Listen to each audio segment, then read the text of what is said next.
Sleeper bus. एका गावात सुदेश नावाचा व्यक्ती एक ट्रॅव्हल बस चालवायचा.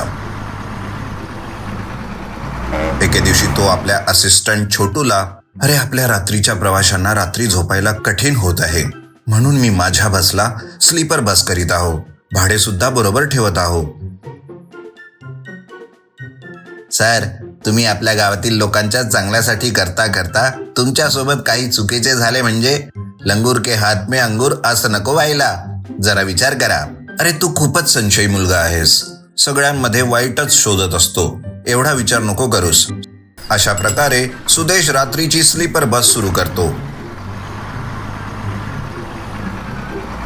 एक व्यक्ती आपल्या 2 मुलासोबत व पत्नीसोबत आला. बसच्या बाहेर सुदेश, तिकीट सर, म्हणाला. त्या व्यक्तीने तिकीट दाखवली. सर, मला वाटते तुम्ही एकच तिकीट बुक केले आहे, कदाचित परिवाराची तिकीट बुक करायला विसरले तुम्ही. अरे विसरलो नाही भावा, अरे ही झोपून जायची बस आहे ना, आम्ही सगळे घरी एकाच बेडवर झोपतो, म्हणून बसमध्ये सुद्धा आम्ही एकाच बेडवर झोपून जाणार ना. नाही नाही सर, हे तर नाही चालणार सर, एका बेडवर एकच व्यक्ती झोपू शकतो. हे ऐकून तो व्यक्ती, अरे काय बोलत आहेस तू, अरे तू तुझ्या तिकीटच्या पैशासाठी माझ्या परिवाराला तोडायला निघालास, अरे हट, असं म्हणून तो बसमध्ये चढला. एक व्यक्ती पलंगच घेऊन आला. सर, हा पलंग कशासाठी? अरे मला दुसऱ्याच्या पलंगावर झोप येत नाही, म्हणून स्वतःचा पलंग घेऊन आलो. पलंगासाठी आतमध्ये जागाच नाही सर, म्हणाला. नखरे नको करू, स्लीपर बस म्हणतोय आणि झोपायला जागा नाही. मी तिकीट विकत घेतली आहे, मला झोपूनच जायचे आहे. एवढ्यात तिथे छोटू आला. सर, एक काम करा, बसच्या वरती पलंग लावा आणि तिथे झोपा, थंड हवेत छान झोप येणार. ठीक आहे, असं म्हणून तो बसच्या वरती पलंग लावून झोपून गेला. सुरेश तर दंगत झाला. बस सुरू झाली.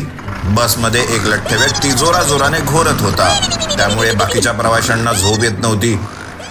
तेव्हाच एक व्यक्ती येऊन त्याला उठवतो. अरे बाबा, तू बसला आपले घर समजत आहेस का?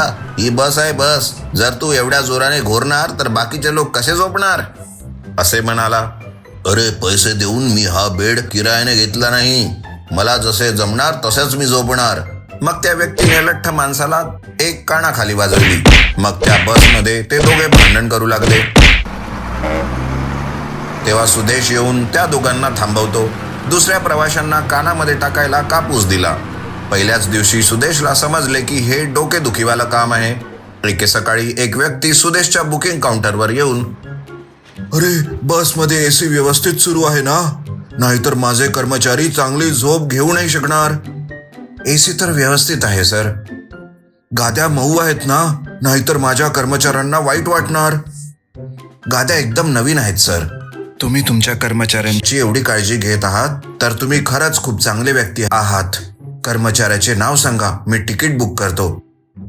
राजा वय 5 वर्ष आणि राणी वय 4 वर्ष. 4-5 वर्षाचे मूल कसे यांचे कर्मचारी असणार? मला वाटते हे त्यांचे मुलं असणार.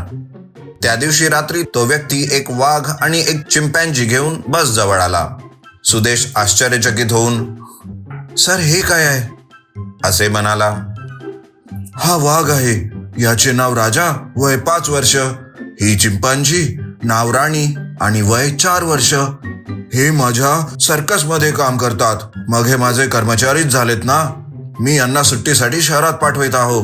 सुदेश तर गोंधळला आणि चक्कर येऊन खाली पडला. बसमध्ये वाघ आणि चिंपॅन्झीला त्यांचा बेड बघून बाकीचे प्रवासी घाबरून पळू लागले.